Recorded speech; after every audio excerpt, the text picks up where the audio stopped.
about to go live. Hello, are we live? We don't know. Let me see.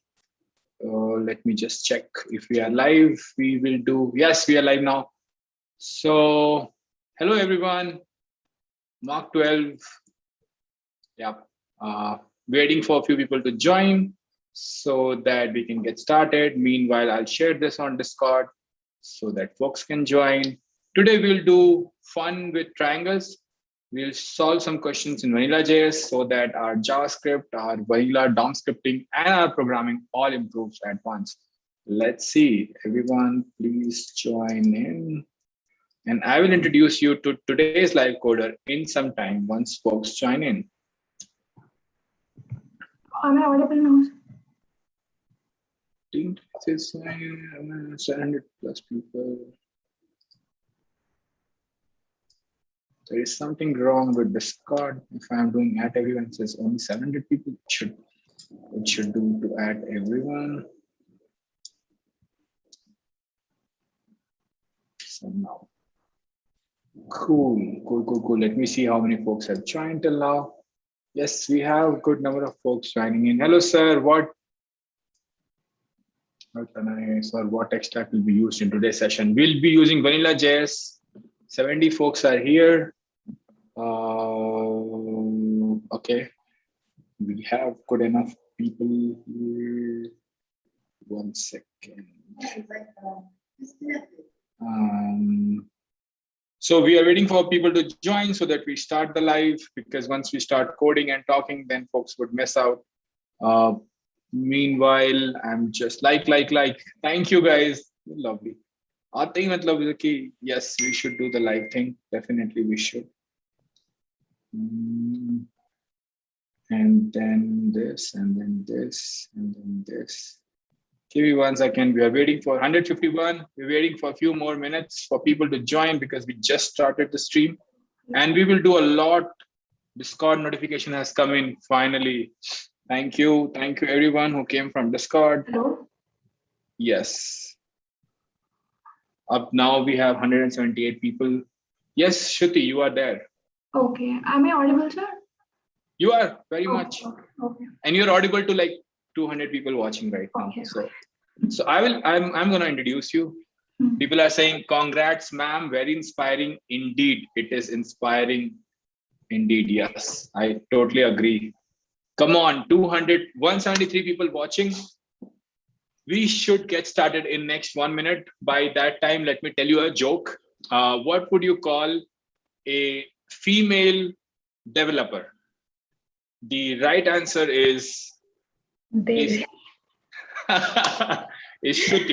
Okay, Shruti is a female developer, but the answer to this PJ was Devi, D-E-V-I.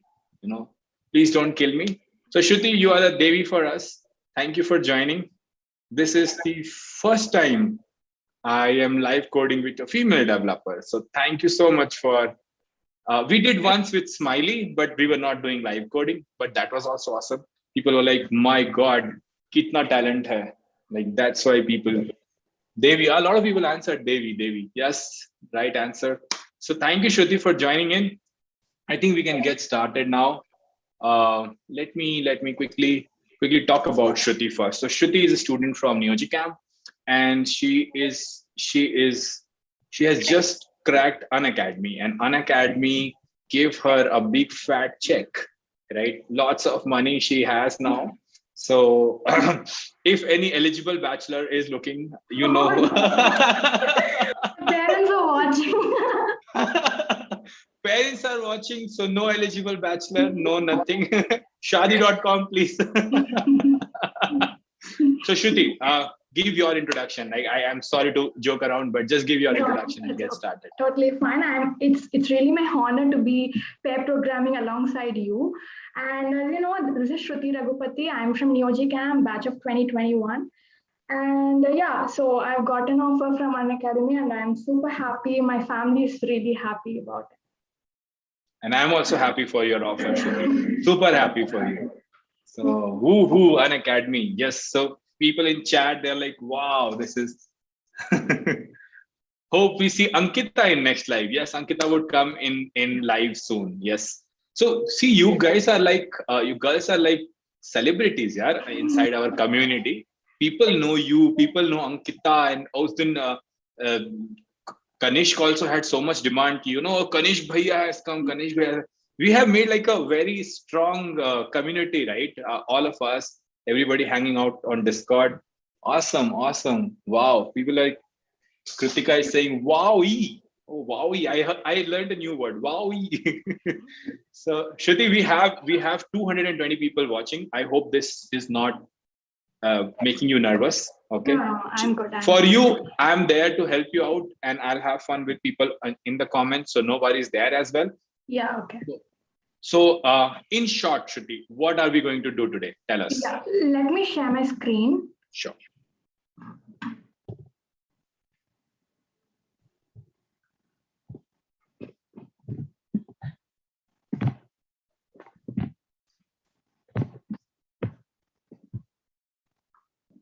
Okay.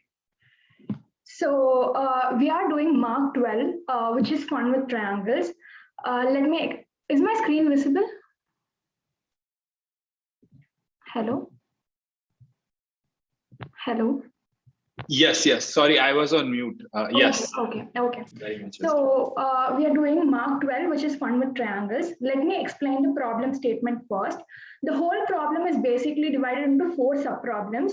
The problem 1 is going to be, we have to check if the angles entered by the user forms a triangle or not.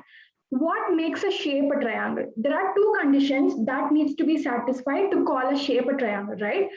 One is the shape should have 3 sides, and the second one is basically the angles formed by the sides should sum up to 180 degrees. So these are the 2 conditions that need to be satisfied to call a shape triangle.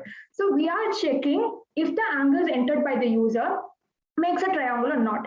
So this is problem 1. Problem 2 is basically we are displaying a random quiz, triangle related quiz to the user, and the user will be selecting the answers, and as soon as he submits the form, we'll be telling him if we'll be basically calculating the score for him based on his answers. And the third one is we are calculating the hypotenuse of a triangle. We'll see what hypotenuse is in a while.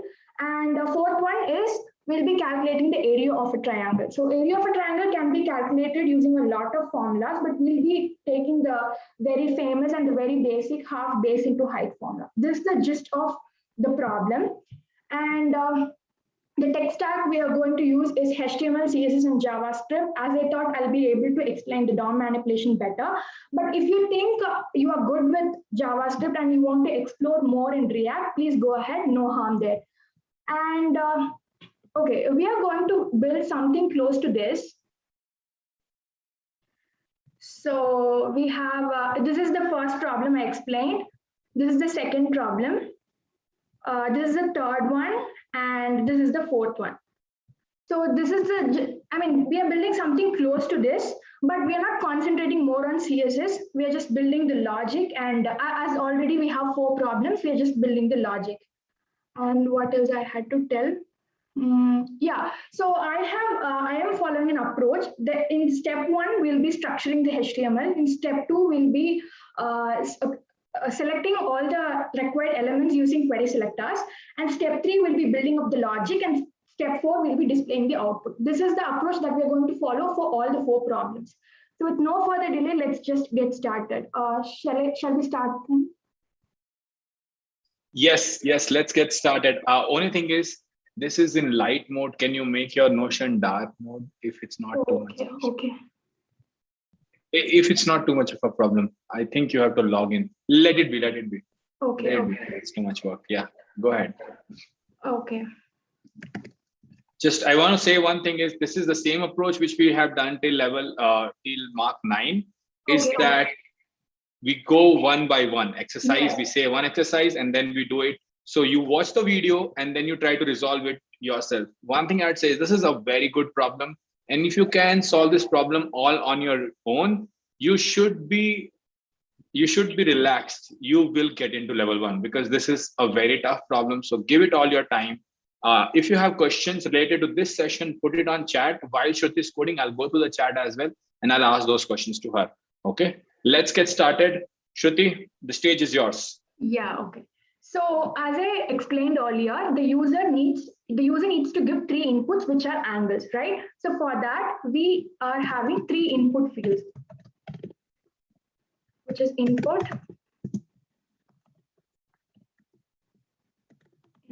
and input. So we've got 3 input fields, but we need to have something in the to let the user know that this is angle 1, angle 2, angle 3, right? So I'm using a label for it.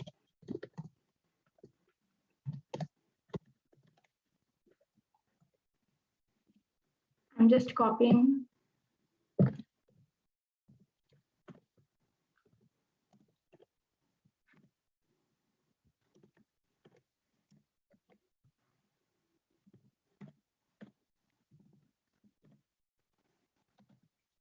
We'll have the name here so that the user knows what he has to give.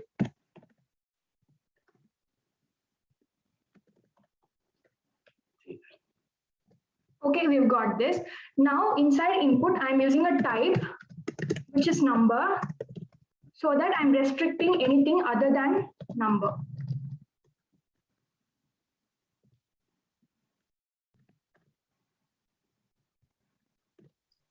Hey Shruti, your colleague as in Hetav has just commented saying Control plus L on Notion would make it dark mode. Okay, we'll do that now only. Yeah, let's try.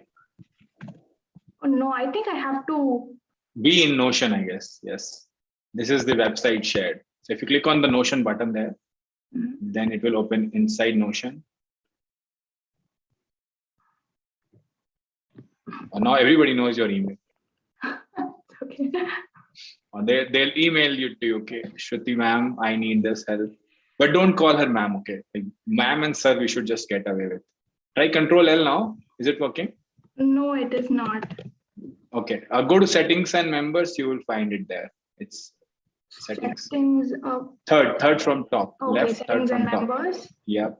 And appearance from top, 5th. Okay, appearance, yeah. and light, dark. Okay. I should have done this before. I'm so sorry. No issues. Now it feels at home. Okay. We are vampires, actually. Okay, then. Go ahead. Sorry to bother you with this. No problem. Okay, we are good. Now I'm just entering something SRU. Nothing is happening. Only if I enter a number, we are seeing it in the input field. All right. So now, yeah, we are good. We'll have a class to the input tag. Why are we having a class? Okay. So we need to use this input, right? We need to use this input somewhere. We could even use the input tag, but it's better to have a class to have a generalized, generalized theme, or to have a generalized to select things in a generalized way. So, are we doing the class for selection, or we are doing it for CSS right now? We're doing the class for selection. Okay, so we will select all of the 3 with one class. Yes. Okay. Why not ID? So we could have used ID, but when I use ID, right, it is unique. So for that, we need to have 3 variables and use query selector 3 times. But here we can use query selector all, which I will be explaining in a short while. Awesome. Something new to learn. Thank you, Shruti. Yes. So the class, let me name it input angle input. Angle input. I'll just copy and paste it.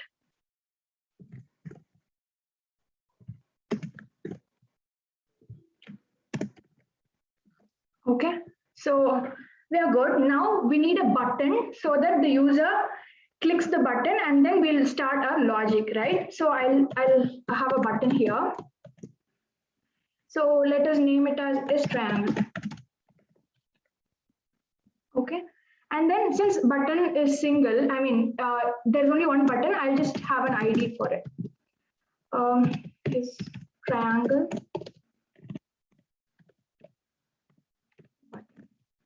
Okay, And then we need to display the output in the DOM. For that, we need to have a separate tag. And so I am creating a new tag here, which is h2. I'll just have a class or probably an ID to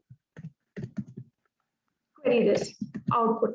Okay, so now we are done with the exercise 1. We have structured the HTML for our triangle problem. Next thing is, why are we using h2 for output and not a div? We could have used div, but it is big, right? H2 is big by default. So I thought we could even use div. That's not an issue. Yeah. Because h2 has like a semantic meaning, and then it would confuse people. Okay, we've used div here. So we've done with the exercise 1. We'll go to the exercise 2, which is we'll select the required elements using query selector. So I'm going to the JS file, and the first thing is we need to select the inputs. Go here, yeah. Inputs, document dot query selector all, and then we are selecting the classes, so we are using dot notation, and this is angular input. Okay, you all must have known query selector, but query selector all must be new to some of you. We'll see what it is. What query selector does is it just selects a single element in the DOM, but query selector all selects all the elements that has this class in the DOM. We'll just check it in the console. We'll see what the inputs hold for us. Okay.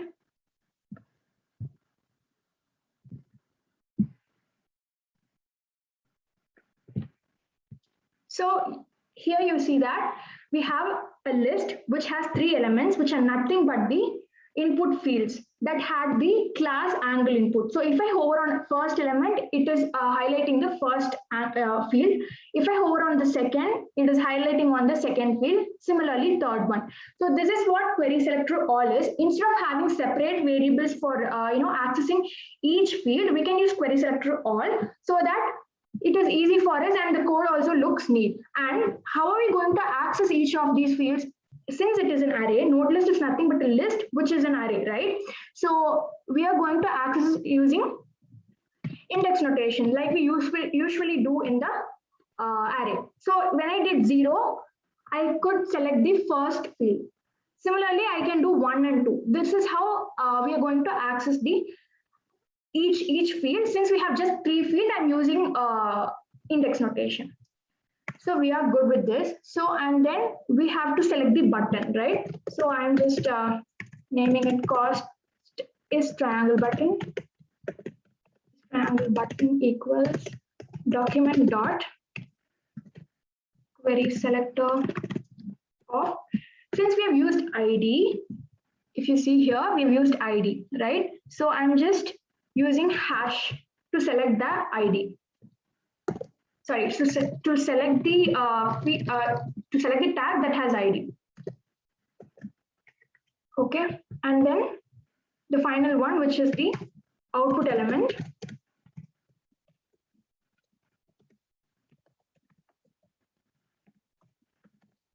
Query selector of. For output as well, we used ID, so I'm using hash. Okay, now we are done with our exercise 2. I wanted to explain query selector all, which I did. And then we'll do the next problem, which is create a function is triangle. This is where we are building up the logic. So we'll have a function.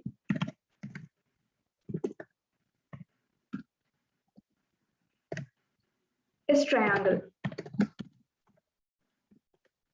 So what this function does is, it tells whether the angles form a triangle, angles entered by the user form a triangle or not.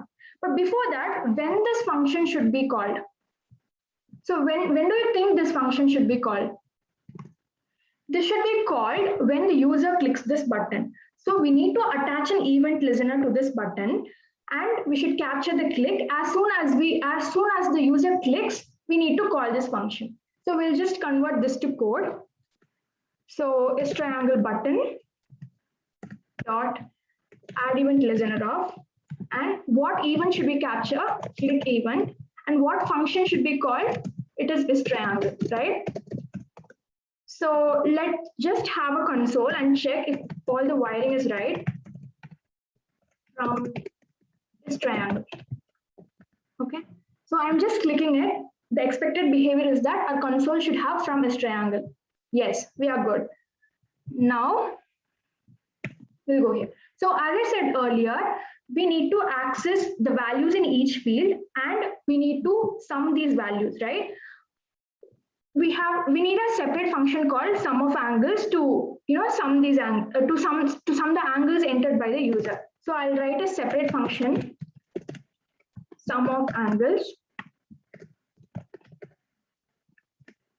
So what should be the input for this function? The input should be angle 1, angle 2, and angle 3. Right? So I'll name it calculate of angles, and we'll have a variable sum of angles, which is equal to angle 1 plus angle 2 plus angle 3. Okay, we'll first console and see if we get the expected answer. But before that, we need this function to be called, right? So I'm calling it inside this is triangle function. Equals. So we are calling this function with, I'm hard coding the value now. We'll see how we will use the input user has entered. Okay, 45, 45, 90, which should ultimately give us 180, right? I'll just click the button. Okay, angle 3 is not defined. Oh, sorry. Okay, we got 180 degree. This function works perfectly, right? Instead of consoling, we are returning this so that we can use this value inside the is triangle function.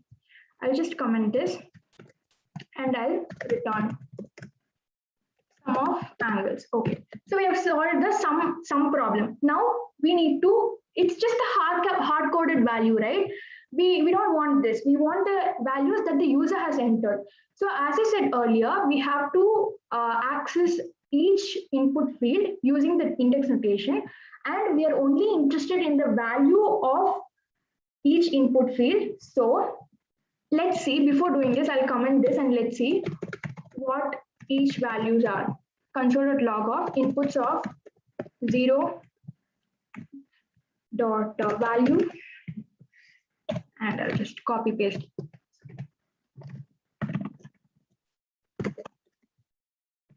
Value, and then we'll do for the first index and for the second index. Since we have just 3 inputs, I'm doing this, but there is also a better way to do this. But for simplicity purpose, I am doing like this. Okay, we'll see if we get the answers like what we give. Okay, so I'm giving 45, 45, this time 80 maybe. I'm just clicking the is triangle. This function is not called yet. I'll just comment it for the better understanding. So we just need the value to be printed in the console, right? So we've got it. So this is how we are accessing the values inside the input field. Now, let me check what is the type of this value, okay? I will not, okay, let me check this. 45, 45, 80, and this triangle. We've seen that this is string. But can we sum a string? What happens when we sum a string? When we sum a string, it gets concatenated and it is not the actual sum. So we need to typecast it. Typecast is nothing but converting this from string to a number. So that is what we are doing. You can either typecast and send here, or you can typecast here. But what I'm going to do is I'm just going to typecast and send. So I'll just uncomment all of this.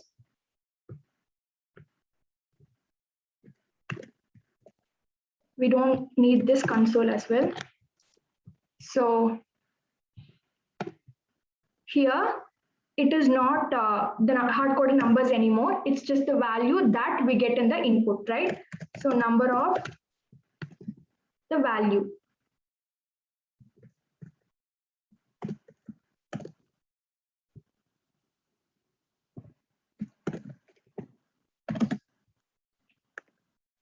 And then I'll just copy paste here for the first and the second indexed elements. 1 and 2. So I'll just remove this console. Okay, we'll console and see what the sum of angles holds for us. Okay, so console.log of sum of angles. Okay, we should be expecting the sum of the angles that we give in the input fields. Okay, 45, 45, this time 70. Okay, so we should be expecting 90, 90 plus 70 is 160, right? So yeah, we got it. So we have completely solved the sum problem. Now we need to check if the sum is equal to 180, we need to print something. If the sum is not equal to 180, we are going to print something else. So we are doing a simple if-else statement. If this sum of angles equals 180, then we'll console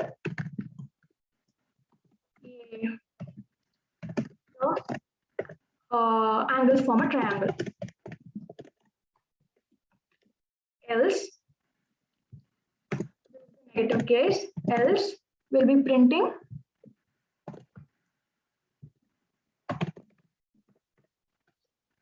console.log of angles don't form a triangle.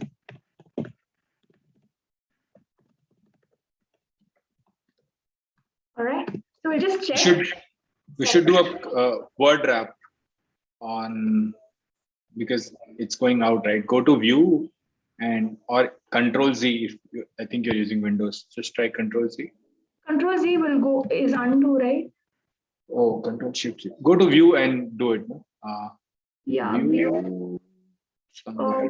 Alt Z it is okay. Okay, Alt Z. Or just click it. Okay. Yeah. Okay. Yeah, much easier to read. Okay.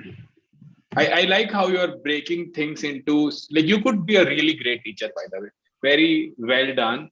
And then deleting console logs, also putting console logs and deleting it. And guys, that's the right way. Shouldn't leave console logs littered in your code all or everywhere. It's just to see whether things are working or not. Great, Shruthi, keep going. Okay. Okay, we'll just check if we are getting the expected answer or not. So this time I'm giving the positive case, which is 90, 45 and 45, which should sum up to 180 degree. In that case, what should be our output? It should be the angles form a triangle. So I'm just clicking this triangle. Yes, we got it. Let me give a negative case. Let us give like 44, and it should be the negative case, which means this console this should be printed in the console, right? So I am checking. Okay, we're almost there. We're almost done with this problem, but it is not good to show in the console, right? We need to show it in the DOM. So for that, we have to display in the DOM. We have an exclusive variable for this, so which is output L. So when the sum of angles equals 180, we'll be printing this in the DOM. In the text equals this thing, and the same thing goes here. Okay, not the same thing. Output L dot inner text equals this statement, right? Okay, so I'll just remove these console logs.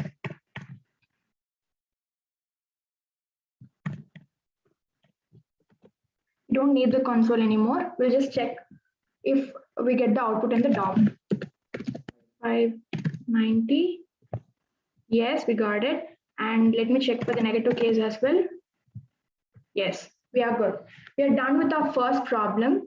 Any doubts at this point? I don't see any doubt in the chat till now. All the doubts are resolved. Actually, you taught it really, really well. One question was, what if I want to do type equals to number? Wouldn't that be much easier instead of, converting string to number? That's okay. You can do number. No, we did type equals number only. We did type equals to number only. Even though we give type equals to number, we'll get the output as string only. I mean, the actual type is string. We need to anyway typecast it. Cool. That's great. What is the difference between inner HTML and inner text? Shikar Kotha is asking that. So in our HTML, we can concatenate with different tags, but inner text goes here directly, like this point. In this point, it goes. Like we have not created a new tag, right? We've just created a, we are just showing the statement which has to be here at this point, right? So for that, we are using inner text. Inner text is basically that comes here. I don't know how to explain this, but yeah. I can try. So basically, inner HTML creates new HTML elements, new HTML tags, and inner text puts text inside already created HTML elements. Okay, so if the HTML element is already on the DOM, then you can put text in it using inner text. But if it's not there on the DOM and you want to create a new paragraph, a new H1, then you need to use inner HTML for that. This is great. Everyone is saying this is awesome. Shruti, a quick 5-minute code walkthrough once more, what you did from beginning till here. Yeah, sure. So initially, we have structured the HTML. We needed 3 input fields and we needed a button and we needed an element which will show the output to the user. This is what we have done in the HTML part, nothing more. And in the JavaScript, first we needed to query them, like query the elements, right? So I have used 3 variables to hold each of those elements, right? So I've used query selector all here. As we've explained earlier, this selects all the elements that has the class, that has this class. And we've used a button and we've used an element to, output L to query select the element that has the ID output. And coming up to the logic, we need to sum the angles entered by the user, right? So we have a dedicated function for it, which is calculate sum of angles. This takes an input of angle 1, angle 2, angle 3. It just sums these 3 angles and returns the output, okay, which we are storing in sum of angles of is triangle function, okay? So as you said earlier, the values is basically string. We need to typecast them. And then here comes the actual logic. If the sum is equal to 180, we are showing the positive statement. If it is not, we'll be showing the negative statement. So that is all we've done so far. So if you see this entire project, there was this one bit of logic from line number 13 to line number 17, 18, right? That's all. Everything else was first putting things on HTML, then connecting the HTML to JavaScript, then taking the input and then showing the output. Actually, the logic is just the sum of triangle 1, wherein you're adding 3 values. So the calculate sum of angles function, and then line number 13. And this, you have to break a program into smaller pieces of input, output, wiring, and stuff, and then just concentrate on the logic, and then programming becomes very, very easy, as Shruti just showed us. Shruti, this was great. Let's move on to the next problem. Okay. So the next problem is triangle quiz. Actually, the actual second problem is hypotenuse, but I wanted to do this because this is a bit different from the hypotenuse area and is triangle, right? So I wanted to go with this next. So we have a triangle quiz. We need to display the questions to the user. The user has to select an option. Let's assume that each of these questions has only one answer, okay? And then we have to calculate the score based on the user's answers, right? We'll first do the structuring of HTML. I'll just open the live server. Okay. So we have triangle quiz in here. And okay, here I'm using form. The reason why I'm using form, we'll see it in JavaScript, okay? we'll have a form here, and then we need, so I have prepared two questions for us to work with. This is the first question, this is the second question. Inside the form, we will have two containers which holds the form. This is for question 1 and this is for question 2. Okay. Let me just have a class for this.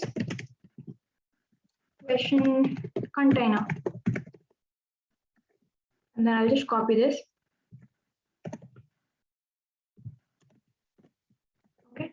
And we'll have a class for the form as well.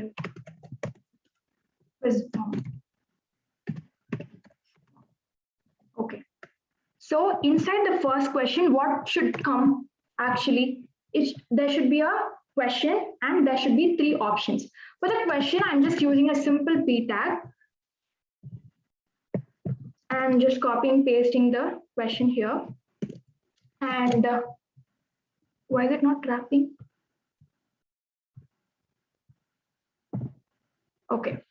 And then we'll see it here.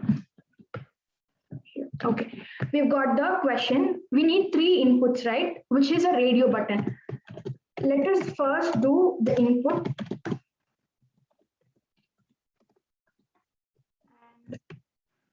Input, right? So what do you see? We just see the fields, which we don't want, right? We need to show the options to the user, right? So I am using a type called radio. As soon as I type radio, we'll see what happens.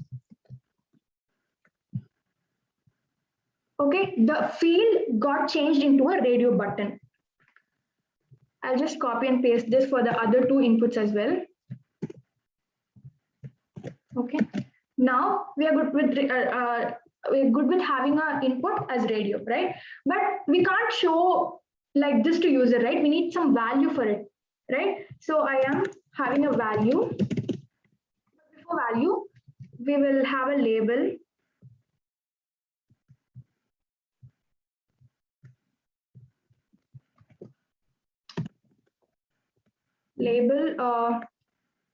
Okay.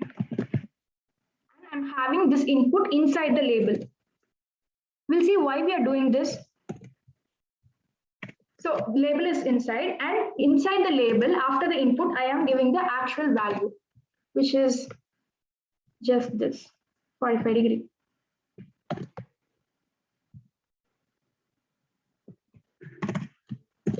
Okay. If you see, we have got the first value. We have to do the same for the next options as well.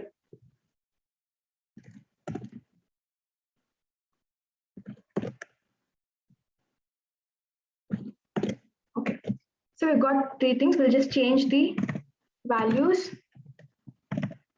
90 degree. Okay, so we've got 3 options. Okay, but if you see, I am selecting 45 degree and then I'm selecting 60 degree. But I mean, both of them got selected. What's the point? We need, in a radio group, we have to select only one option. Basically, the input should toggle between answers, right? So for that, I am having a name, and in this case, all the names should be same. And I'll tell you why. Question 1.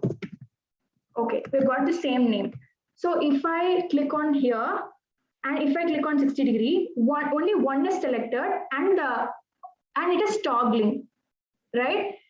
So what if I do something like question 1, question 2, and question 3? So they are not a group anymore. They are just a single radio button. And that's why we are having the same name. I'll just undo it. Okay. So this problem is solved. Only one is clicked and it is toggling. And then I'll just copy paste the same. Okay. I'll just copy paste this container to have a second question.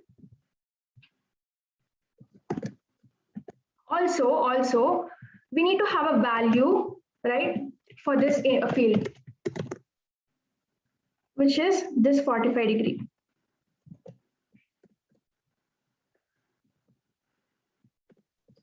Why do we need a value when 45 degrees is already there?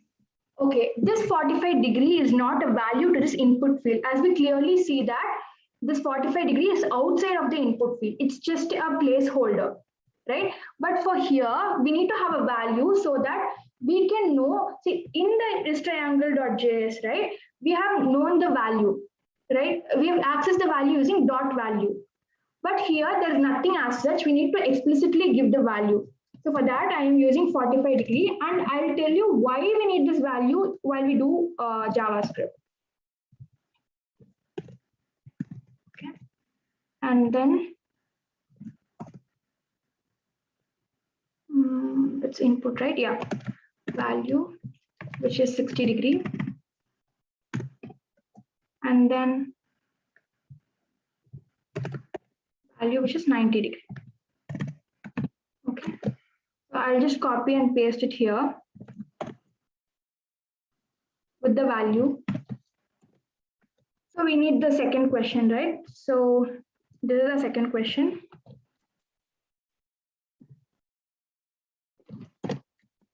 See if it gets reflected.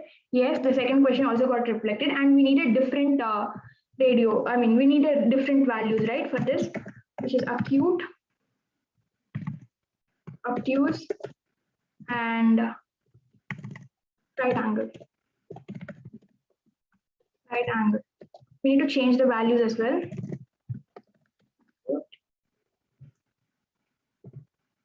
Obtuse and right angle. Shruti, folks are asking, can you explain the name and value thing once more? I think go with the form, start with the form and do name and value once more, please. Okay, so we are using form here. Like in is triangle problem, we could have directly gone with input label, but there is a reason I've used form here, which we'll see in a while. Okay, while we are doing JavaScript. So inside the form, we have two containers. One is the first question, the other one is the second question. So inside the container, we have a p tag which displays the question, right? So we have displayed the question, but we need to show the options to the user for him or her to select, right? For that, we are using input, right? So I could do like this. I think it would be better. I don't know why not prettify. Try beautify once, Command Shift P, Control Shift P, and I think that will help it. Control Shift P. 1 second. Control Shift P. Yes, Yeah, beautify.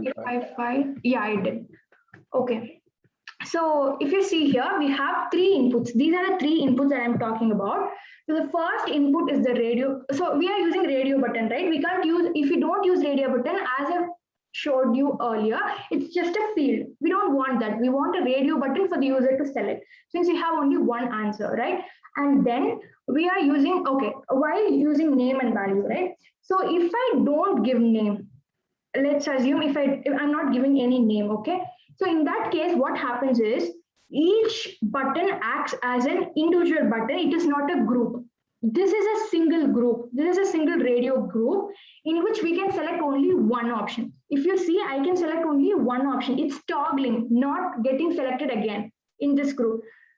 So that is why we are using name, and value is nothing but a value that we want to give to this button.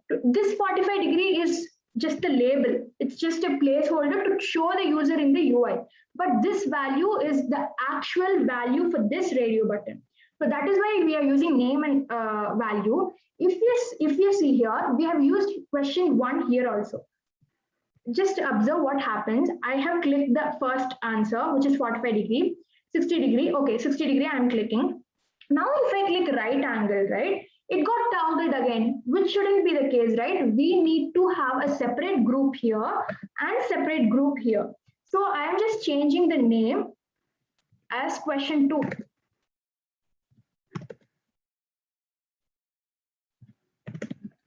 So in this case, as I click 60 degree, it's good. And then as I click right angle, this is what we are expecting, right? The user has to click a particular answer for each question. So what we can conclude by this, we can say that all the radio buttons inside one group should have the same name, but among the groups, it should have different names. So is that okay, Tanay? Yes, this is great. People are loving it, saying now it's clear. Kushi is saying now it's clear. Shivani is saying very well explained. Now it's clear. Shruti, you're doing a great job. Honestly, this is great. Shruti, I hope you're not getting tired though, and we would be able to. No, we will do this and we'll have a short bio. I mean, we'll do Sure, this sure. and then we'll do a break. Okay. Yeah, so, folks who are watching, once we do this challenge, then we will have like a 5 to 8 minute bio break for everyone. Go have tea or whatever you want to have, and then we'll come back. And if you feel this is too much, these guys, these girls had to do 5-hour long classes Saturday evening, right? So Shruti has a lot of stamina because we have worked very hard during the camp, right? Every day 5 p.m. to 10 p.m. we used to code every Saturday. So yes, this is a good idea for you all as well to do it. Shruti, let's go ahead. Let's finish this and then go for the bio break. I just don't want you to get tired. That's all. I'm not at all tired, so I'm all good. Awesome. So we have a button here, and let us have an ID. Say submit answer button. Okay. And then what do we name this button? Let's call it submit answers. Just pay attention here. If I click 90 degree and if I click right angled and if I submit answers, what did we observe? The page got refreshed because we are inside the form. We can manage it easily, but I don't want to bombard you all with a lot of new terms as we're already going to see some new terms in this problem. So I am just simply having the button outside. I demonstrated it because I don't want you to stuck here, right? So we have a button outside the form, and then we'll have an output element like we usually do, div, and yeah, this has to come from JavaScript. I'll just name it output. I'll use an ID. We'll have an output, yes. So we are done with the HTML part. We have shown the questions to the user, and we have a submit answers button, and we have a div which will show the output. So shall we move ahead with the JavaScript? Yeah, 1 second. Let's have a quick quiz here for people who are in the chat. Okay. Everyone, pay attention. There's a quiz for you. Shruti, yeah, that's fine. I will just say the quiz, okay? The quiz is that to select the button ID, submit answer button, using query selector, what would you use? Type your answer in the chat. This is fun. What would you use? Line number 32. Don't change it. Okay. Sorry. Line number 32. How would you select the button ID? Type your answer in the chat. Come on, let's see. We used to do this so much, right? During last year levelZero, we would do quizzes in between, and then I would sing songs. So let's do that. You have 1 minute, guys. Anybody who can answer it right in line number 32. How would you select this using query selector? And then line number 33 also we can ask, but both are the same. Yeah, right. Yeah, Abhijit Sinha has answered. Abhijit Sinha, let's see if your answer is right. Submit answer button, okay. Soham is saying get element by ID. But Soham, the question itself, first, Soham Purohit, your get element ID by ID is wrong. Is not rightly written. And the question was, how would you select it using query selector? Now people are writing like full question. Const button equals document dot query selector submit answer button. Very well done, folks. Shubham, Aditya, Rohan, Shivani, Devant, Rahul, all good answers, right? If you find a wrong answer, then okay, Shraddha, Mule, everyone, Parv, Rahul, sabko pata hai yaar. Hey, Rahul is doing doc.qs. Is doc.qs a shortcut for document.query selector? I don't know this. I don't know this. Maybe we should try that out. But Kushi, Kacham, everyone is doing it. Awesome. Shashikant. So people are paying attention and people know Vanilla Gel. This is great to know. Thank you, everyone. Yep, we have got the answers. Let's move ahead, Shruti. Yeah, okay. So we are done with our exercise 5. We have structured the HTML and now we are moving on to select our elements required, right? So here if you see, I am selecting the entire form and not each question. Just pay attention here. We are selecting the entire form. So I'm using quiz form to select the form. So const quiz form equals document dot query selector of, I'm using class. I think I did class. Yes. So quiz form. And then we have selected the entire form. We'll see how are we using this while we do the logic. Okay. So const, and then we need to select the button, right? Which is submit answer button. As you have all said, it's ID. We need to use hashtag. So const submit answer button, submit answer button. Before people start asking this in the chat, I want to say you can have the button inside the form as well, and then you might not have to do the ID selection. It could be a value type equals submit button, but this also works, and we are doing it this way because it's easier for you to understand. You don't have to get into how form works right now, so but definitely try that. Yeah. Wait, Shruti, sorry. No, sorry, I'm sorry. So as I explained earlier, if we have the button inside the form, on clicking the button, the page will get refreshed. It is the actual behavior. So we need to handle that. So we could have handled, but I did not want to because already we are seeing some new things here. Okay. So document.query selector of ID, which is submit answer button. We've selected that as well. Alt Z, right? Okay. And then we'll have a separate variable for output. Document dot query selector of, since output is also an ID, I'm using hash here. Hashtag output. Okay. We are good with our exercise 6. Now, okay, we can easily go and build the logic, but we need a separate data structure to hold the right answers, right? Else, where will we check? Where will we check if the answer entered by the user and the right answers are matching, right? So for that, we need to have a separate array.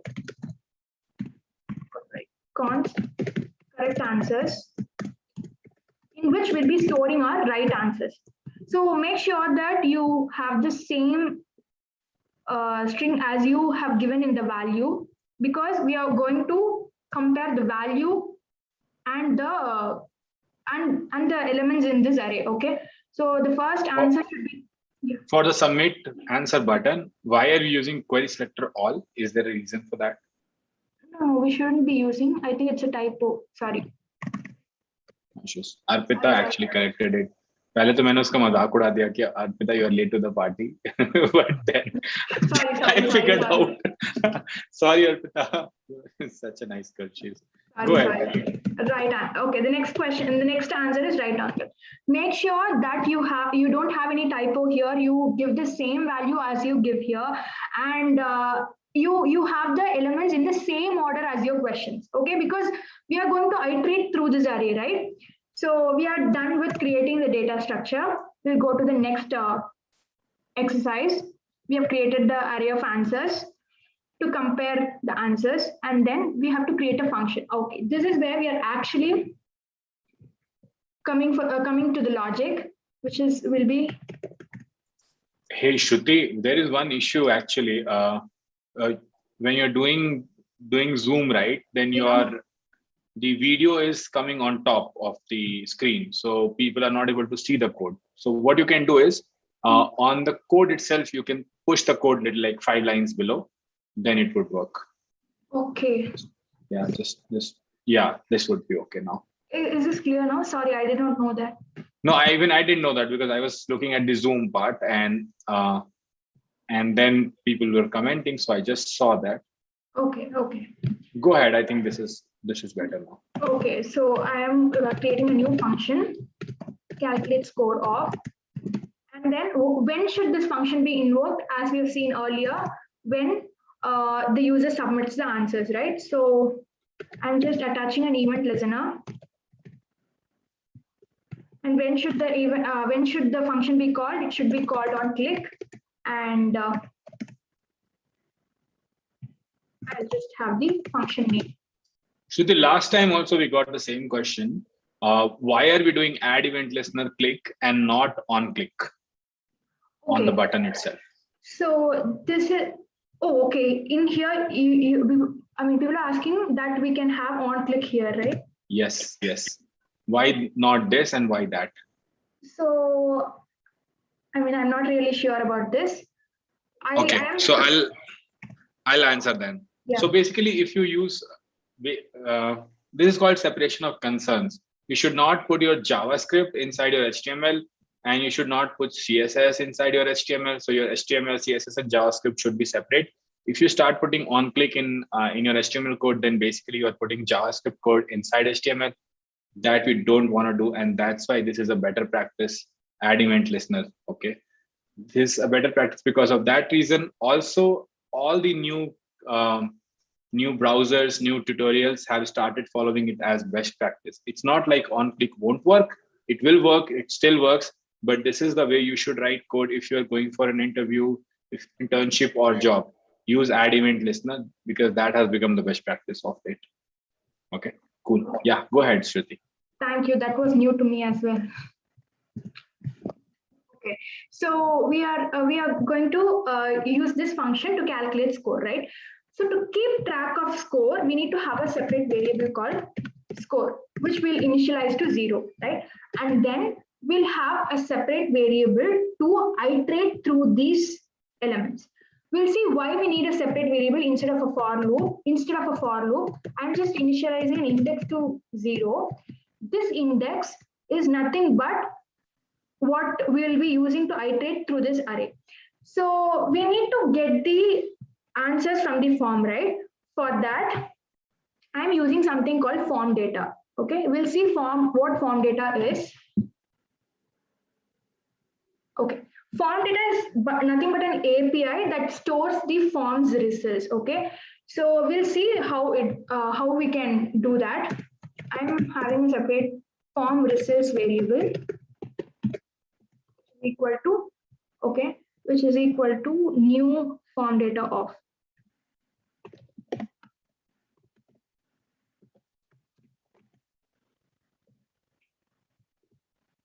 Form data of what form do we need to have access to? It is the quiz form, right? So I'm just having it inside the quiz form.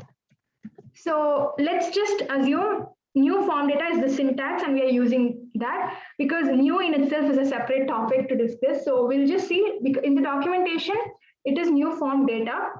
We're instantiating a new object, and that's how its explanation goes. So we're just using it as the syntax says. We need to use new form data of quiz form. We'll just see how what quiz form holds for us. Okay, form results.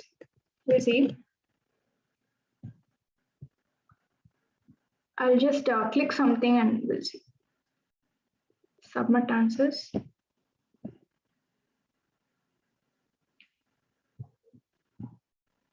Okay, form data. There is nothing inside this, though we have clicked. So there is a separate way we could access this, which is for off. For some of you, it might be new. We'll see how for off works. Usually in a for loop, right, we are using an iterator, which is I or index anything, right? So in that case, that particular iterator is the index of the array. But if we use of, the iterator is the value itself. We'll see how this works. I'm having a random alphabet array, okay? Alphabet, which which is equal to A, B, and C. Okay, this is a random alphabet array. We'll use for of now. For let alphabet. Okay, let alpha of. I could have named it alphabets, but I missed it.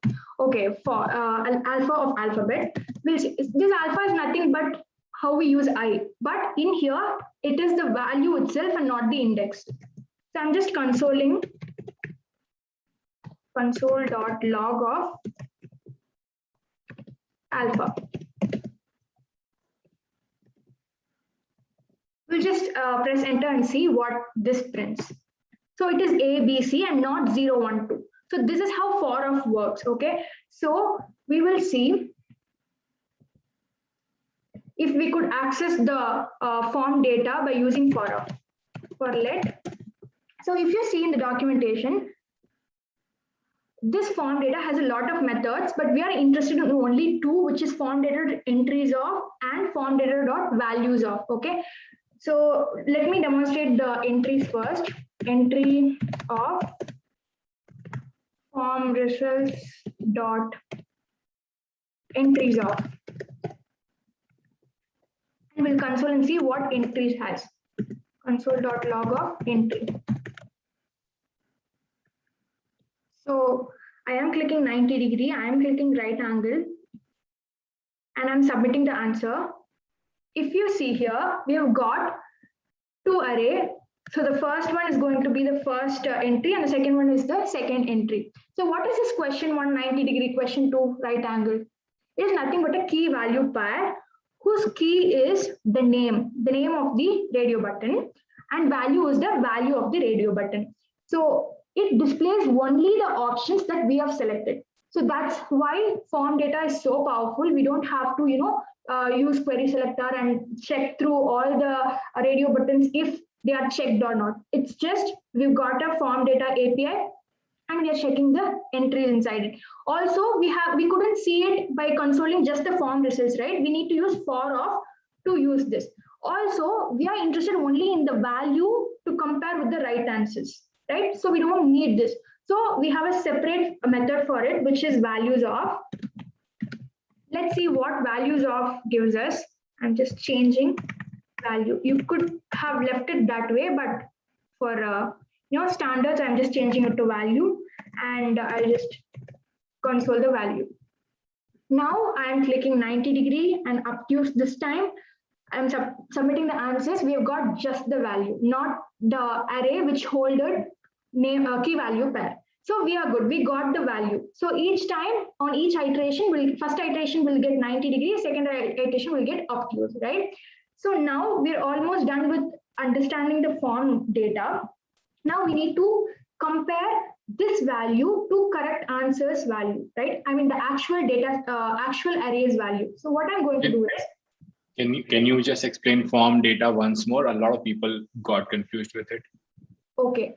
So form data is an API, okay, that is used to, so if you see the documentation, that is used to get the forms results. So here we have not used a separate query selector for each input, right? We have just selected the entire form and then used form data over the form. So in that case, it automatically gives you what is the answer that the user has checked. So if I had done the other way, like we did in the S triangle button, it would have become complicated, right? In here, we've just got the answers that the user has selected. Yep. So when you say key value pair, can you explain key value pair also once? Okay, so all of you must have known objects, right? What is an object? Object is a collection of key value pairs, where key will be, something like a name, and value will be something like Shruthi, right? So we have the same thing here, which is name and value. So that makes a pair, that makes an entry in the form data. Okay, but in this case, the name and only one value is coming out of form results dot values. Yes. That is the highlight of form data. It just gives us the option that the user has selected and nothing else. Yep. So it basically is saving us a lot of time. Otherwise, we have to go into each radio button, check whether whether this was turned on or off, this was selected or not. So we had to write that loop, that's extra loop. Shruti, by introducing form data, you have saved us a lot of time. So great. So I thought I could have avoided it, but that way it is more complex. So yeah. So we've seen, let me demonstrate again. We'll see what value we get. Yeah, as you see here, it's 90 degree and obtuse. Let me check another acute this time, and I'll submit the answer. We've got 90 degree acute. We are getting only the value that we have selected and nothing, no more options, right? So we have to, we are almost there. We have to compare this value with the correct answer's value, okay? So we'll have a simple if statement. If the value I have chosen and equals the first value in the correct answers array. So only for this purpose, we've used this index. We're using this index to access the correct answers. Okay. So correct answers of index. In the first case, it would be 0, right? So that is what we also want. Okay. If they are same, we need to increment the score. Score equals score plus 1. Okay. Now, in the second iteration also, the index have not changed. It's going to be 0 only, which will ultimately be false because we are not comparing with the correct value. For that, we need to increase the index also on each iteration. Index plus 1. Okay. So now we are done with the logic. We'll just console and see if we get the correct answers. Score. Okay. So now I'll check 90 degree, which is the correct answer, and obtuse, which is not the correct answer. So the answer should be 1. We should be expecting 1. We'll see. Yeah, we got 1. Let me choose both of them wrong. It's 0. Let me try with the right ones. It's 2. So in all cases, it works fine. So what happens here is that we are comparing each value with the correct answers array, elements in the correct answers array. How we are doing this? We are doing this with the help of variable called index, which keeps incrementing on each iteration. So we are done with our exercise 8. Now it's just displaying the output. So we have an exclusive variable for it, which is output L, and then in a text, which is equal to a simple statement. I'm just using concatenation here. The score is, your score is, we'll concatenate using plus operator, and then the score. We could have used template tutorial, but for now we'll use this only. So we'll check if it gets printed. We don't need the console anymore. I'm clicking the right ones. Your score is 2. I'm just checking with the wrong ones. Your score is 1 and your score is 0. So we have done this problem. Any questions at this point? I don't see a question right now. I would suggest that you give a walkthrough once more, just revise what we have done. Yeah, okay. So first we have structured the HTML. This is not usual. This is something that we have tried different.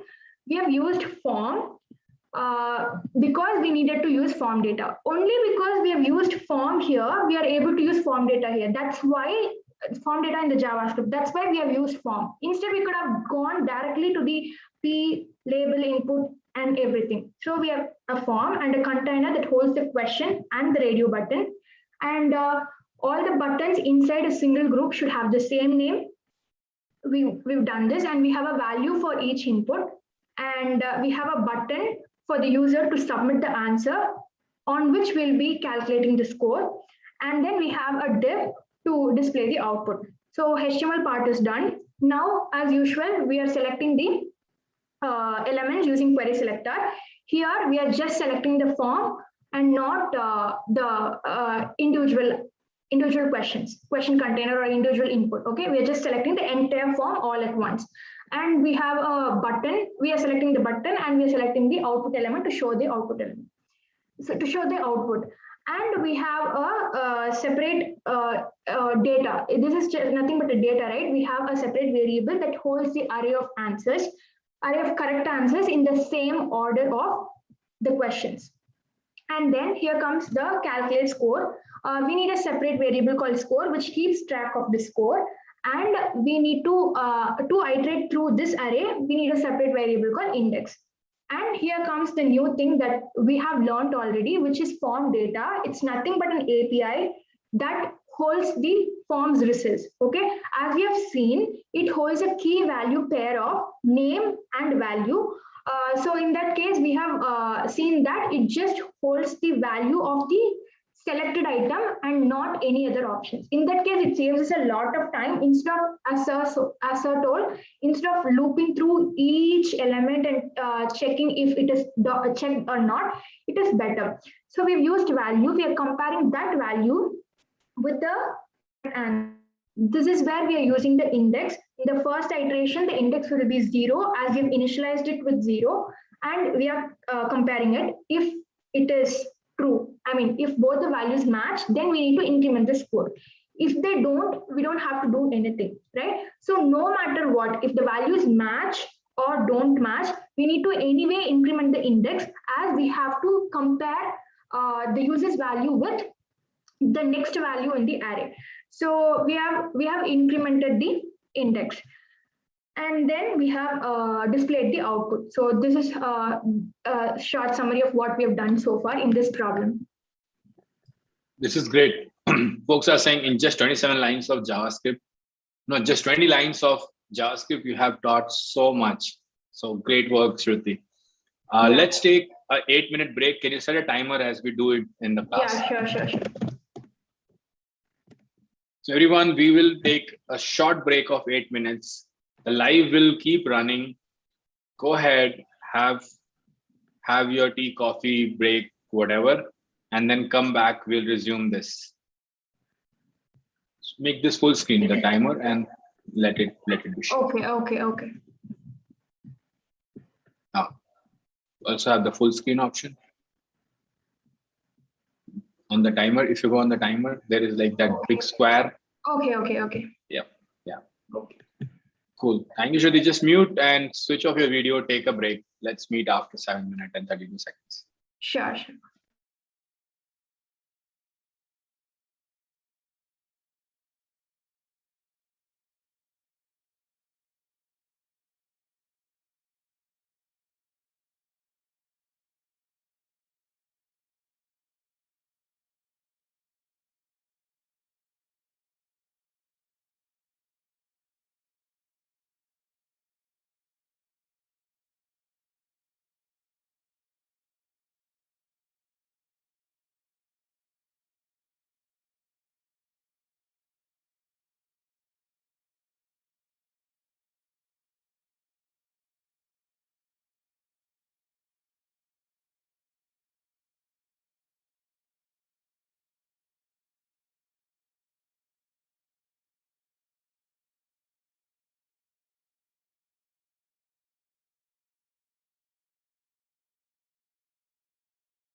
You need to switch on your video. Yeah. Okay. Hey, we are back, and with public demand, I'll sing a song. Even though there was no public demand, only one person said, I will still sing a song. Okay, this is that 90s favorite song, which is that washing powder Nirma, detergent gya Nirma, दूध सी सफेदी निरमा से आई, रंगीन कपड़ा भी खिल खिल जाए, सबकी पसंद Nirma. Nirma, ऐसा कर. Go ahead.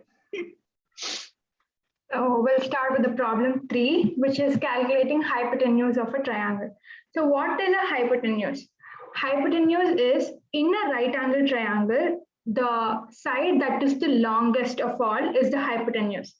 In short words, this side, which is opposite to the sides forming the right angle, is the hypotenuse. Okay, so there is a dedicated formula to calculate this hypotenuse. I mean, this is very famous and we all have learned in school, right? So to calculate the length of the hypotenuse, it is square root of sum of squares of other two sides. So what are we going to solve? We are going to calculate the length of the hypotenuse, where the user will be giving us A and B, which is the length of A and length of B, the user will be giving us. And we have to, using that A and B's value, we'll be calculating the hypotenuse. As we usually do, we'll just structure the HTML first.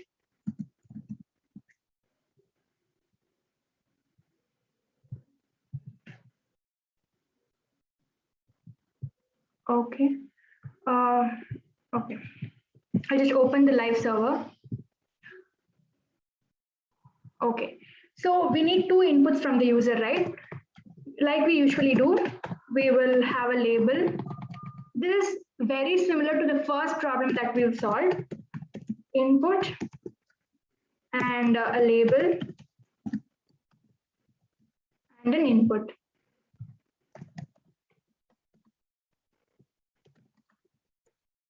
Okay, as we usually do, we'll just have a placeholder here, A equals and B equals.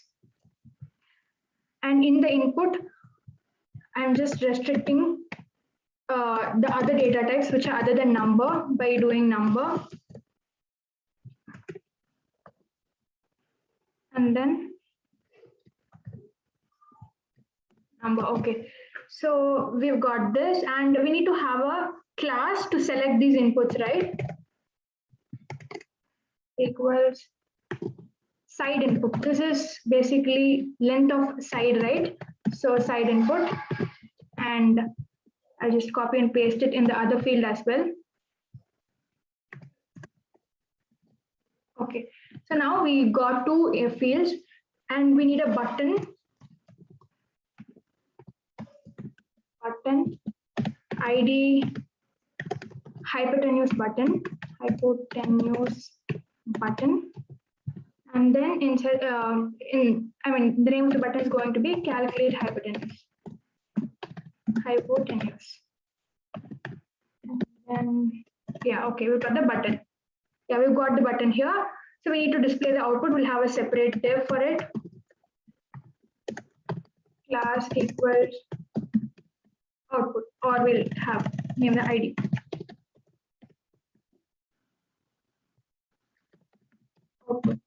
Okay, so we are done with structuring HTML. So now for selecting, what do you think we should use?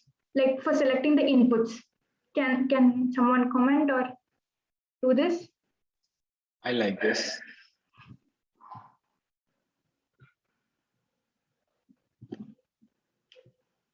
So can you repeat the question once more? So we need to select these two inputs, right? What should be used to select these inputs? How would you write the document.query selector to select these two inputs? Yes, right. Go ahead, write your answers in the chat. So Sai is saying ID. ID to hai nahi bhai.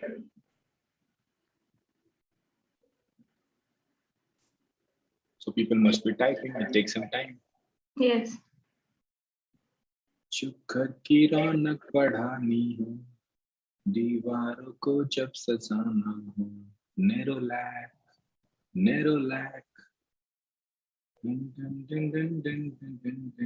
Query selector all, Aditya is saying.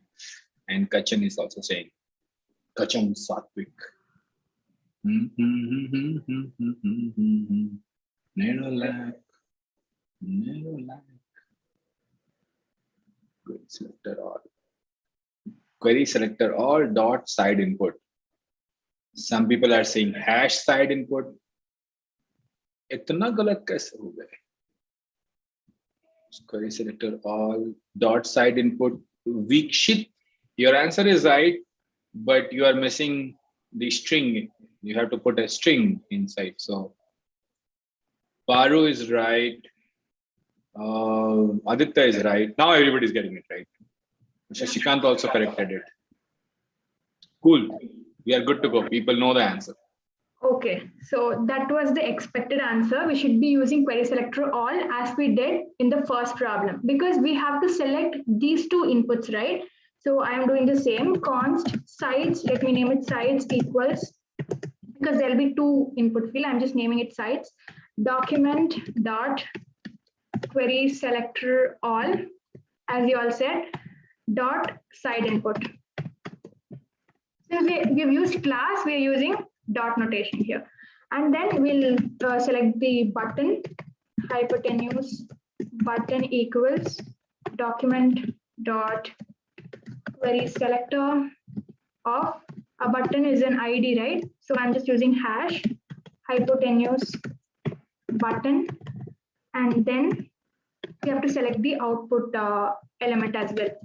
Const output L equals document dot query selector. I think I've used ID only. Let me check once. Yes, I've used ID. So hashtag output. We are done with selecting our elements. Now we'll go and calculate the hypotenuse using a function. We'll name this function as calculate hypotenuse. Okay. And then when should this function be called? It should be called on clicking this button. So I am attaching this event listener. Same thing that we have done in the problem one. Calculate, okay, sorry, the button is hypotenuse button, right? Hypotenuse button dot add event listener of. So what? Hey, Shruti, same issue again. We need to start from line number 5. Okay. Yeah. Is it visible now? Yeah, it is. Okay. So what event should we capture? We should capture the click event, and we need to call this function, right? Yes. If you are asking me, yes. Okay. Calculate hypotenuse. We have called this function. It should be correct. We'll just check it. Hypotenuse. So on clicking this, we should be getting this hypotenuse in the console, right? Let me show it in the console. Calculate hypotenuse. Yes, our wiring is good. So we have to see how do we calculate the hypotenuse. As I have said earlier, we have to take root on, we have to take square root on the sum of squares of the sides. So if I give 3 and 4 here, what is the sum of squares? What is the square of A? 3 square is 9. Square of B, 4 square is 16. 16 plus 9 is 25, which is the sum of squares. But we need to take root on the sum of squares. To calculate the sum of squares, we'll have a separate function. Function calculate sum of squares. Calculate sum of squares. So the input should be 2 sides, right? The length of 2 sides. So I'm just having the length as A and B, as you just saw in the diagram. And then we need to calculate the sum of squares, right? And I'm just having a variable called sum of squares, which is equal to A square plus B square. So there is a separate notation for power. You can use this, or you can directly, if you feel it's a bit hard, you can directly do A star A. A star A is ultimately A square, right? So we'll just do this, okay? Plus B star B. So we'll just see what this, what is the answer of this, okay? Console.log of sum of squares. We have not called this function yet. We'll call this function from here. Calculate score of 3, 4. I'm not using the user input. I'm just hard coding a value to check if this function works correctly, okay? So I'm just clicking the calculate hypotenuse. What is the expected answer? 3 square is 9, 4 square is 16. Summing them up, we should get 25. We'll see if we'll get. Okay, calculate score is not defined. Where are we using calculate score? Calculate score in line number 18. Oh, sorry. Calculate sum of squares. How did you know it was line number 18? Can you? Because here we can see, right, hypotenuse.j is 18. This error occurs in the 18th line. Yep. Can you click on it? Yeah. Hypotenuse setting. Yeah, it shows. Yes. For people who are new, like during the interview or anywhere else, you might face this problem. So do not get panicked when you see an error. Just read the error. The error tells you that wo kahan hai, where it is. So just read the error and you will figure it out. Like how calmly she figured it out. It's in line number 18 and it's here. So just do that. Thank you, Shruti. Go ahead. No problem. Okay, I'll just, it's my bad. I did call a different function which we have not even written. So we are calling this function. We'll check. We should be getting 25. We'll see if we are getting. Yes, we got 25. We have solved the sum of squares problem. Now we don't want to console it here. We should just return the value, right? Sum of squares.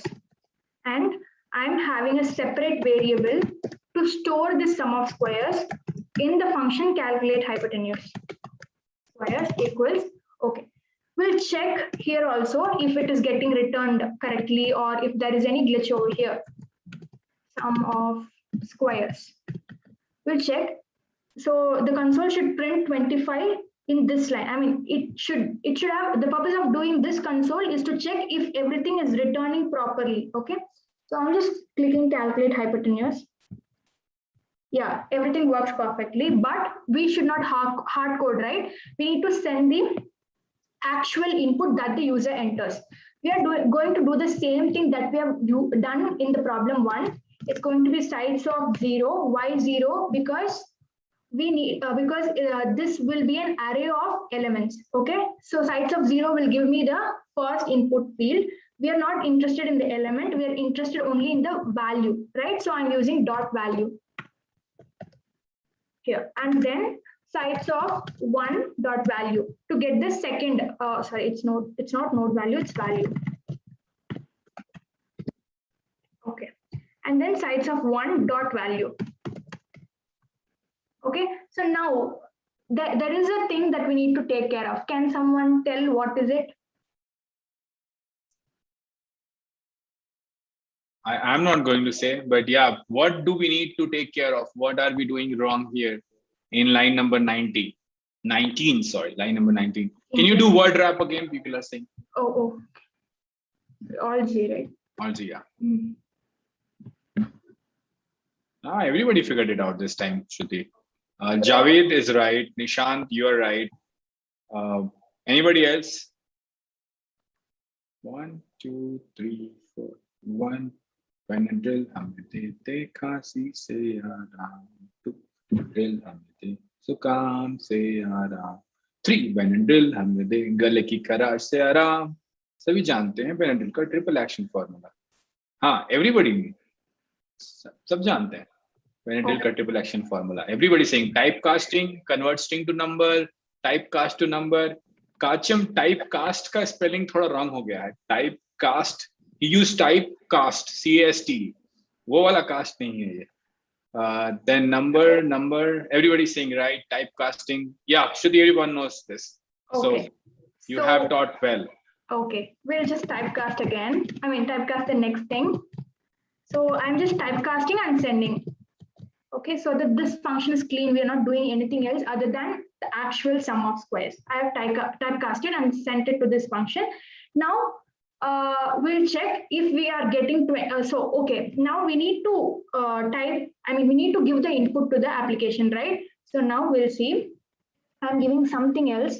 Let me do 5 and 4. So it should be 16 plus 25, which is 35, 39. We should get 39. 41, 4 for 16, 25, 35. Yeah, 41. Yeah, it is right. 41. Okay, so we are done with sum of squares, but this is not. I just want to take a second and show everyone that knowing math is not required to be a great coder. We all suck at math. You just saw this live on my channel that you don't need to be great at math to be a great coder. She has cracked Unacademy, has a big fat check coming her way, and 16 plus 25, she said, what, 39, right? Yeah, I was wrong by 2. That's good. That's great. That was lovely. Go ahead, Shruti. Okay, that was a bit embarrassing, but it's okay. Okay, so we have done only sum of squares. It is not our answer. We need to take root on the sum of squares. Okay, in JavaScript there is an inbuilt object called math. We'll see what it is.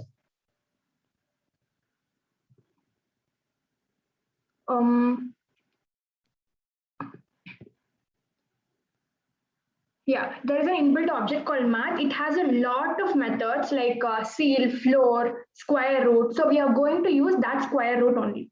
So I'm just having another variable, const length of hypotenuse equals math dot square root of. What do we need to, what do we need to take square root on? We need to take the sum of squares, right? We need to take root on this sum of squares. So I'm just having it here. And we'll check the length of hypotenuse this time.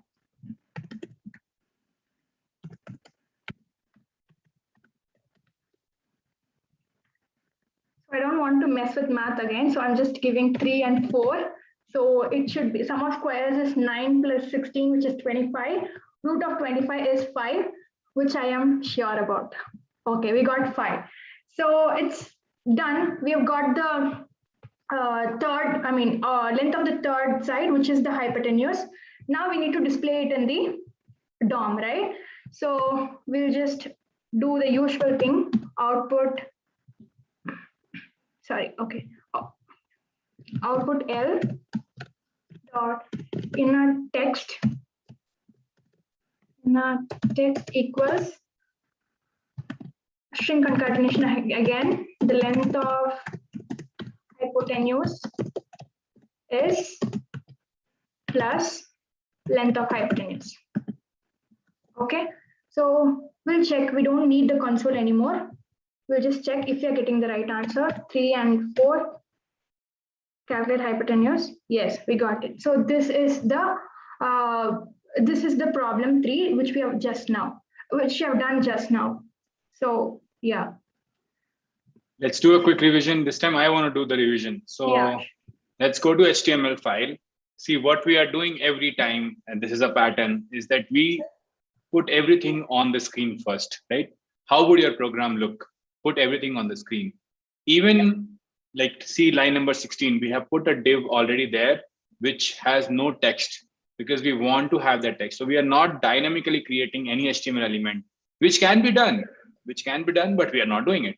So what we did here again, we had a H1 line number 10, then we had a label and an input, another input, a button to fire the action, right? Because user has to act upon the strings, upon the input to find to start the processing. So that's all we did here, right? Laying out the HTML, nothing else.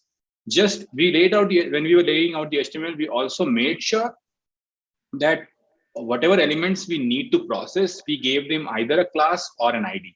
So we gave class side input to both the inputs and then ID and ID to the button and the output. Why we did that? So that we can access them in JavaScript. Now we go to JavaScript. Let's go to JavaScript. If you go to the first line, what we are doing here is Remember, we just did this. We added classes so that we can select it. We added IDs so that we can select it and access it in JavaScript. So we started doing that with sides first, then hypotenuse button, and then output element. Okay. Once we did all of this, now we have access to these variables or these elements inside JavaScript. Then we defined a minimal function which anybody can do, is calculate sum of squares. Given two elements A and B, it squares A into A plus B into B, and then add both of them and return it. Okay, that's all we are doing. Then we go to function calculate hypotenuse. What is this function doing? This function does nothing. It just calls the function calculate sum of squares, right, with whatever value we have been given in sides. Remember the sides in line number 8. So we take those values, convert it into number, and then pass it to calculate sum of squares. Take the output of it. So the const sum of squares is the output of calculate sum of squares. Then we take this sum of square. What do we do with this? What do we do with this? So we give it to mat.square root. If you see this closely, this is just processing in multiple lines. So when you think about forming logic, right, you think you should know all of this at once. But logic formation is not like that. Logic formation is done in chunks. If you just see calculate sum of square, it has input, it has output, it has processing. Now, calculate hypotenuse has multiple inputs and output, right? The input, if you see the input, it has sides as input, sides dot value, sides dot value, the side 0 dot value, sides 1 dot value. Those two are the input for that function. Even though it's not given as an argument, it's still accessing it from the global variable, from the global scope, right? And then what is the processing it is doing? It is doing processing twofold. First, it calls the calculate sum of square, takes the sum of square from that, and then second, it does a square root on it. So there are two-step processing. How Shruti did it? She broke the two-step processing into two different steps so that it's easier for us to understand. And then what's the output of calculate hypotenuse? Output is showing it on inner text. The length of hypotenuse is plus length of hypotenuse, right? So that string is the output. So let's just go ahead, think about it once more. The input is the sides, the two values which were entered, and the output is the length of hypotenuse. And the processing is first calculating sum of square and then square root. I see a lot of people saying in the chat, logic formation is an issue. Logic formation is an issue. You have to break logic into smaller chunks to form it. And then what Shruti did very beautifully in line number 24 is, she said, someone has to call calculate hypotenuse, right? Who would call calculate hypotenuse? When, more specifically, when we would call calculate hypotenuse? We would call it when someone clicks on the button calculate hypotenuse. And then you would have on click calculate hypotenuse will be called, and all of this program will run, right? Yes. Now here are a few things which as a homework you should do is, what if in A equals to 3, I give something like Tanay, right? That error you should show, that input validation you should do. That is like a bonus. Sure, me and Shruti can do it. Hum log ko to aata hai, but you can do it too. So try that out. But this is how you should think about the program. Very basic program, but you have to break it into chunks to understand and then build it yourself. Build the logic again back in your brain. How did I do, Shruti? Yeah, obviously you do well, very well. Thank you so much.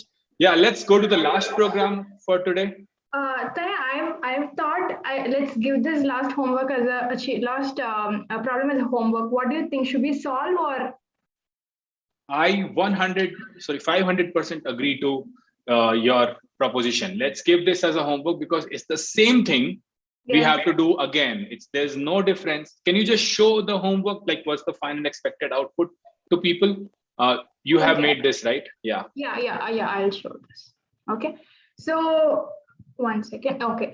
So we all know this formula. Area of a triangle equals half base into height. So the user has to give base. Say if the user gives 3 and height is 2. Okay. So when I click check area, what should be the output? Based on this formula.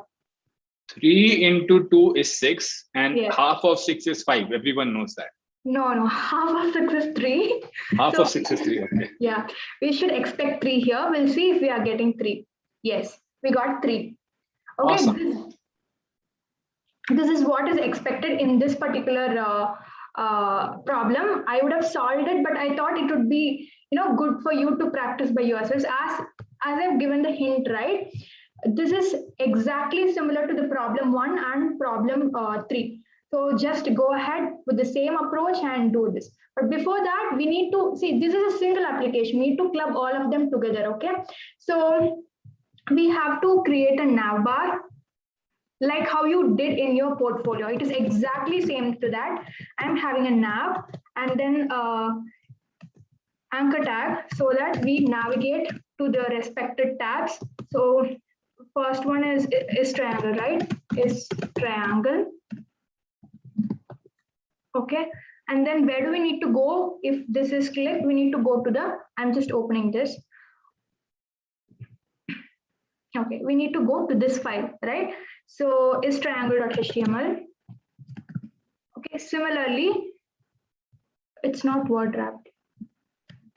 Okay, similarly, we have 2 more tabs. In your case, it will be 3 more tabs because you will be having area problem as well. So this is going to be, our quiz, right? Triangle quiz. Triangle quiz. And just a moment. So we'll change the HTML file as well. Quiz.html. Okay. And then the third one is calculate hypotenuse, right? Calculate hypotenuse. Hypotenuse. Yes. And then .html. We'll check if we could navigate. So it's not styled, so it doesn't look good, but we'll see if it works correctly. Yeah, it's going to triangle quiz, but it is not there in triangle quiz because we have not used nav inside the triangle quiz. We'll just copy paste it here in the quiz.html. And I think we did it in triangle. No, okay, triangle.html. Okay, so I am going to triangle. I'm going to triangle quiz. I'm going to calculate hypotenuse. Everywhere we attach the nav so that it is easy for us to navigate through different problems. So that's the last exercise that we had. And this is the homework for you, calculate area of triangle.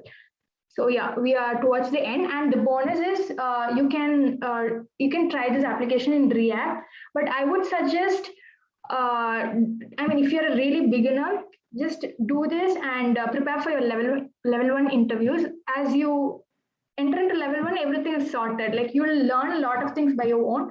So don't waste time. Like if you're really good at what you're doing, then just go ahead and explore. But if you're a real beginner, just start preparing for your interviews. Interviews, I'm not scaring you. Interviews will be easy if you're done all your marks and by yourself and you've practiced the practice questions in neogcamp, you're all good. So yeah, that's all from my side. Thank you, Shruti. Once again, thank you everyone for joining. That's it for tonight. We will do tomorrow again, 8 p.m. Tomorrow, Kushank is coming, another folk who has cleared Unacademy. So abhi sare Unacademy wale, they will come and they will help me teach you guys. And this was amazing, Shruti. You can be an amazing teacher. Please keep teaching. Please keep helping folks. Kitna acha padhaya yaar. Very, very nicely you did everything. Everyone loved it. So this was great. Thank you everyone for joining. If you are feeling tired after 2 hours of coding, 2 hours of live coding, be ready for level 1. There we do 5 hours of live coding, right? And a lot more. So this is like a test for you. Build that stamina to consume content and this kind of content for 5 hours, not Netflix content, right? And Shruti was much entertaining. I thought just do stuff, exercise, right? Shruti, we do so many exercises in between. We know that. So come to level 1. We'll have a lot of fun. Before that, prepare for your interview. Do all these exercises. The admissions are going to open very, very soon. So be in tune on Discord. With that, that's all for tonight. Thank you guys. Bye bye. If you are watching this later, please do not forget to like, share, subscribe. Shruti, can you tell that? Like you are a guest, no? So you ask everyone to subscribe. Okay, go ahead. Yeah, so it was really fun. I had really fun pair programming with you. I really thank Tanvi for this opportunity because she got connected for this thing. And the usual rituals, please do like, share, and subscribe to this YouTube channel. Yeah, this was Tanvi's idea actually. I wanted to do this myself. She said, "Why not let the students do it? They are anyway doing it. They have that much confidence." I'm like, "Yeah, this is great idea. एक तो मेरा काम बचता है, right? 2 hours speaking. Now you understand how tiring it is. Yeah. And how much you have to prepare for live coding and all of it, right? So definitely this was fun. And seeing you and then before that, Kanishk and everyone do the live coding, I feel so proud, yaar, कि अरे वाह क्या बच्चे ready हुए हैं वाह वाह वाह I keep giving myself awards. Thank you ऐसा करके. This was amazing, Shruti. Thank you once more. Everyone, if you have not subscribed to the channel, you are missing out on so much fun. Please subscribe, like, comment, and share it with your friends. And let's see